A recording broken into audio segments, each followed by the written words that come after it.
Assalamualaikum warahmatullahi wabarakatuh. Perkenalkan, kami dari kelompok 4 akan mempresentasikan hasil diskusi kelompok kami dengan judul Analisa Perancangan Sistem Informasi Perpustakaan menggunakan barcode pada Perpustakaan ITB AAS Indonesia dengan anggota Saya Minta Adining Tias, saya Azhara Hani, saya Dila Amanda, saya Putri Indah Pratiwi. saya Ariana Sandra Dewi.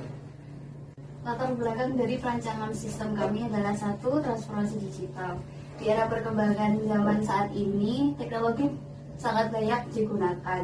Yang awalnya perpustakaan mencatat transaksi manual, kami merancang sistem dengan mengikuti perkembangan zaman, yaitu menggunakan digital, yaitu sistem barcode. Yang kedua, permasalahan efisiensi. Di perpustakaan yang pencatatannya masih manual, sering sekali terjadi antrian saat pencatatan, peminjaman, dan pengembalian buku. Maka dari itu, dengan menggunakan sistem barcode ini, kami bertujuan untuk mengefisiensikan antrian, peminjaman, dan pengembalian buku. Yang ketiga, mengikuti perkembangan teknologi informasi. Teknologi informasi saat ini sudah berkembang lebih baik lagi, sehingga kami menggunakan aspek tersebut untuk mendukung efisiensi dari perpustakaan ITB AAS Indonesia. Yang keempat, tujuan dan manfaat perancangan sistem. Tujuan dari perancangan sistem yang kami buat ini adalah untuk mengefisiensi dan menghemat waktu dalam transaksi peminjaman dan pengembalian buku perpustakaan. Dan manfaat perancangan sistem yang kami buat adalah untuk melengkapi kelayakan-kelayakan serta kebutuhan fungsionalitas dan non-fungsional dari sistem yang kami rancang. Perpustakaan ITB AAS Indonesia memiliki visi dan misi sebagai berikut. Yang pertama, visinya adalah menjadi mitra penyedia informasi untuk pelaksanaan Tridharma Perguruan Tinggi dengan mendukung visi dan misi Institut Teknologi Bisnis AAS Indonesia.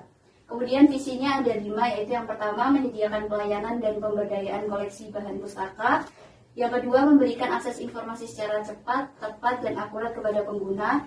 Yang ketiga, memberikan jasa layanan informasi guna mendukung fungsi Tridharma Perguruan Tinggi. Yang keempat, meningkatkan mutu sumber daya layanan perpustakaan menjadi relevan dan profesional dalam bidangnya. 5, menunjang sistem jaringan informasi pada perguruan tinggi di tingkat regional dan nasional. Selanjutnya, stakeholder system yang terdiri dari rektor sebagai pemilik sistem atau owner sistem. Yang selanjutnya, pengguna sistem yang terdiri dari admin perpustakaan dan anggota perpustakaan. Kemudian, desainer sistem terdiri dari arsitek web dan spesialis teknologi. Yang ketiga, pembangun sistem yang terdiri dari webmaster, programmer sistem, dan programmer database. Kemudian yang terakhir, analisis sistem yang terdiri dari IT. Kemudian terdapat analisis permasalahan sistem. Yang pertama, kurangnya efisiensi dalam pencatatan dan pemantauan koleksi buku.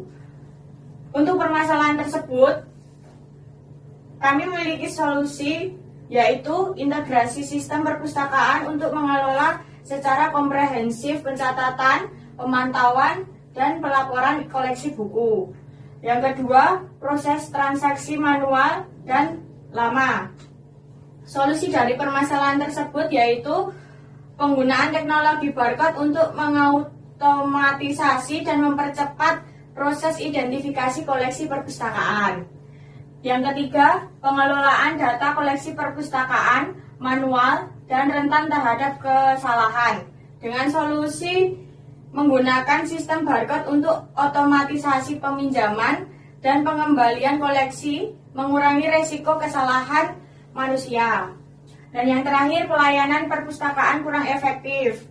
Solusi dari masalah tersebut yaitu penggunaan sistem barcode untuk meningkatkan efektivitas dan efisiensi pelayanan perpustakaan secara keseluruhan. Selanjutnya, ringkasan perancangan sistem. 1. Kebutuhan fungsional dan non-fungsional. Kebutuhan fungsional meliputi kemampuan membaca dan mengelola data dari barcode. Yang kedua, manajemen informasi buku. Dan yang ketiga, pelacakan status peminjaman dan pengembalian buku. 2. Kebutuhan non-fungsional. Kebutuhan non-fungsional terdiri dari 1. Kecepatan proses stabilitas dan keandalan perangkat barcode. Yang kedua, keamanan data barcode. Yang ketiga, skalabilitas sistem. Dan yang keempat, integrasi dengan perangkat mobile. Yang kedua, pihak-pihak yang terlibat. Peran pihak-pihak yang terlibat yaitu 1. Rektor sebagai pemilik sistem yang bertanggung jawab untuk pengambilan keputusan. Yang kedua, arsitek web dan spesialis teknologi, merancang dan memeriksa desain seluruh sistem. Yang ketiga, webmaster, programmer sistem, dan programmer database yang bertanggung jawab membangun sistem. Ini adalah bagian dari flowcard. Di sini dijelaskan bahwa anggota perpus itu dapat memindai barcode, kemudian memastikan barcode terdeteksi, kemudian terdapat 2 hasil, yaitu barcode tidak terdeteksi dan barcode terdeteksi. Kalau barcode tidak terdeteksi, itu menyarankan anggota untuk melakukan scan ulang, lalu mencari data pengunjung, tambahkan pengunjung, dan menjadi data pengunjung, lalu disimpan. Yang kedua, ini ada data flow diagram. Untuk DFP level 0 itu adalah berisi gambar tentang alur informasi dalam sistem informasi perpustakaan. Untuk DFP level 1 itu adalah proses utama yang terperinci dari DFP level 0. Yang berisikan itu ada di proses pendaftaran anggota, proses pengunjung, proses transaksi peminjaman, proses transaksi pengembalian, dan proses koleksi. Memasuki untuk DFP level 2 itu berisikan menggambarkan rincian lebih lanjut dari suatu proses dari DFD level 1. Dimulai dari proses pendaftaran anggota, mahasiswa, dosen, dan karyawan melakukan pengisian formulir untuk mendapatkan scan barcode. Lalu untuk proses data pengunjung, mahasiswa, dosen, dan karyawan melakukan pemindahan barcode saat proses pendaftaran. Untuk proses transaksi peminjaman, anggota melakukan scan barcode buku pada item koleksi, lalu dari koleksi itu langsung masuk ke laporan peminjaman buku. Selanjutnya di proses transaksi pengembalian, itu anggota melakukan scan buku yang dipinjam tadi untuk mengetahui jika ada keterlambatan dalam pengembalian buku maka terdapat denda. Lalu transaksi pengembalian buku akan masuk ke dalam laporan pengembalian dan dendanya juga mengikuti. Untuk proses terakhir yaitu proses koleksi. Pada proses koleksi buku, maka dapat diketahui item koleksi yang mencakup data penerbit dan data pengarang buku yang dipinjam. Untuk slide berikutnya ini adalah ARD atau Entity Relations Diagram. Untuk yang simbol kotak itu ada berartikan entitas, untuk yang simbol belah ketupat itu artinya relasi, dan untuk simbol oval ini adalah atribut. Jadi dari semua simbol yang ada di sini itu adalah menggambarkan hubungan antara entitas. Pada slide berikutnya ada use case diagram yang termasuk dalam UML. Dalam use case diagram ini terdiri dari aktor atau pelaku dan entitas yang dilambangkan dengan elips. Ini berupa kata kerja, dan aktor ini merupakan sistem, orang, atau proses yang berinteraksi untuk melakukan sebuah pekerjaan atau proses.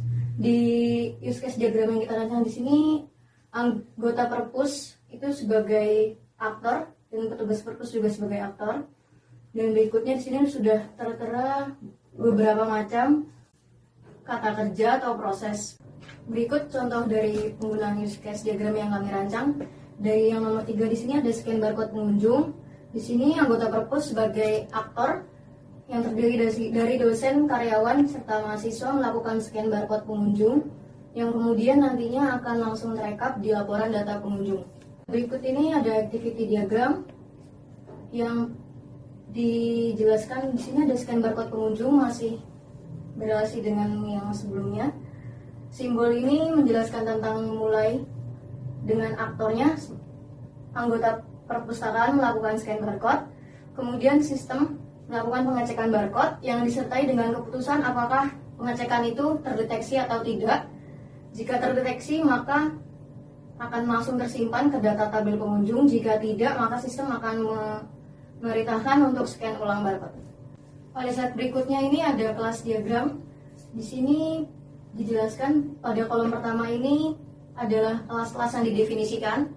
Pada kolom berikutnya ini adalah atribut-atribut dan disertakan dengan format tipe atribut tersebut. Berikut merupakan contoh kelas diagram dari perpustakaan ITBAS yang kita rancang. Pada slide selanjutnya yaitu sequence diagram.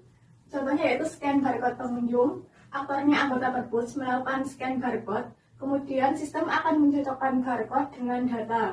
Jika data sudah benar, maka data akan disimpan ke tabel data pengunjung. Namun jika data salah, maka muncul pesan untuk scan ulang barcode. Pengujian black box. Yang pertama, deskripsi proses scan barcode pengunjung. Prosedur pengujian yaitu melakukan scan barcode pengunjung. Inputnya yaitu scan barcode pengunjung. Output yang diharapkan barcode terdeteksi. Output yang didapat, data tersimpan otomatis ke tabel data pengunjung. Jadi kesimpulannya diterima. Input yang kedua yaitu scan barcode pengunjung tidak terdeteksi. Output yang diharapkan, petugas menyarankan untuk scan ulang barcode. Kemudian output yang didapat, petugas tidak menyarankan untuk scan ulang barcode, maka kesimpulannya tidak diterima. Kemudian deskripsi yang kedua yaitu proses scan barcode pengembalian. Prosedur pengujian, melakukan scan barcode buku yang akan dikembalikan. Inputnya scan barcode buku. Output yang diharapkan ada 3. Yang pertama, barcode terdeteksi dan data pengembalian tersimpan. Kemudian output yang didapat, data tersimpan otomatis ke tabel pengembalian, maka kesimpulannya diterima. Kemudian output yang diharapkan yang kedua, barcode terdeteksi dan data pengembalian tersimpan. Output yang didapat, data buku tidak tersimpan di tabel peminjaman sehingga tidak dapat terinput di tabel data pengembalian, maka kesimpulannya tidak diterima. Kemudian yang ketiga, terdeteksinya barcode dan keterlambatan dalam pengembalian buku. Output yang didapat muncul nominal denda, maka kesimpulannya diterima. Kesimpulan dari presentasi yang kami sampaikan yaitu melalui analisis perancangan sistem informasi perpustakaan menggunakan barcode pada perpustakaan ITBAS dapat disimpulkan bahwa pengintegrasian teknologi barcode menjadi solusi yang strategis untuk mengatasi permasalahan efisiensi dalam pemrosesan transaksi dan pemantauan koleksi buku.